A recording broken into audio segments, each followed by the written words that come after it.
Kaya the fact na nakabalik ako dito, nagpapasalamat din ako dahil siguro kung hindi naman ako kahit pa paano nabigyan ng mga project doon sa kabilang, sa pinanggaling ako network, syempre hindi rin naman siguro ko kukunin uli. Katampo na rin yan. Over naman nagtatampo sa MVP. Pero nakapagpaalam ka sa mga anos. Oo, nakapagpaalam naman po ako ng maayos. Naka-text ko si Sir Percy. Tapos bumisita pa ako dun sa ang latest pa nun. Bumisita pa ako before ako talaga lumipat. Tapos lahat ng ano ko doon, nakatrabaho ko doon, nakausap ko naman sila. Tapos lahat naman sila masaya. Kasi madami naman kami doon na prinsesa. Over naman si Ate Rose. Magka-church tayo. Pero doon ka na-mold ng gusto sa TV. Oo. Kaya nagpapasalamat talaga ako. Nagpapasalamat talaga ako sa kanila. Kaya, Yung hosting skills mo doon ako. Hindi mo na-meet. Na doon kasi prinsesa ka, kahit sabihin mo pang... kasi dito naman sa ABS, parang lahat naman kami, dahil magkakapamilya, wala namang ganun. Oo, tsaka nabibigyan ako ng trabaho. Oo, Yun pa nga ang nanditipsi isang ako. issue ngayon. Mas nabibigyan ka raw ng mas maraming trabaho kumpara sa mga nadatnan mo na dito sa ABS-CBN. At anong feeling mo daw na gano'n? Pinababypass ka dahil.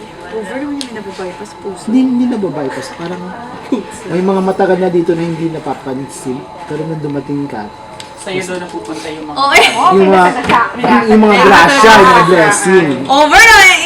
Feeling ko naman po kasi, kaya siguro syempre, since kakapasok ko lang po nung April, parang syempre ang dami ko pang hindi nag-guest stand, dami ko pang hindi na experience na show dito. So siguro parang di ba parang pagbago ka sa minsan parang i-guest ka. Pero hindi naman, wala naman nasagasaan, wala naman kasi kung ano naman yung binibigay na trabaho lang sa amin ay talaga ka naman tinatanggap lang namin. Ang handler ko na si Ate Kate and of course ni Mami Pinty. Sir, mas mataas ang tier mo sa kabila.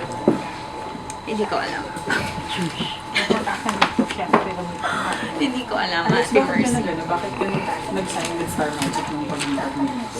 Kasi po, nung palipat ako ng ABS, election yun. Hindi ba kumakandidato ang daddy ko ng vice mayor. Tapos, yung mami ko, ang dami namin construction kasi ngayon. Sila yun, hindi ako yun. Tapos, nag-uwian lahat ng buong pamilya namin from the States. Kasi yung, hindi, yung ano yun, yung Paskuhan. Kami kasi yung family namin, sa side ng mami ko, yung host. So, ang dami na ko yun. So, tapos in between nun, ano kami dito sa ABS. So, sabi ng mami, yung mga guesting, parang sa kanya, hindi na niya maasikaso masyado. So, okay naman si Mr. M, okay naman yung Star Magic. So, kasi ang dami ko nakakatrabaho noon na Star Magic. Tapos all this time, parang ang babait ng mga handler sa akin, ang babait din naman yung plato sa akin. So, tapos wala. Pagdating ko doon, parang welcome naman nila ako agad. So, okay sa akin.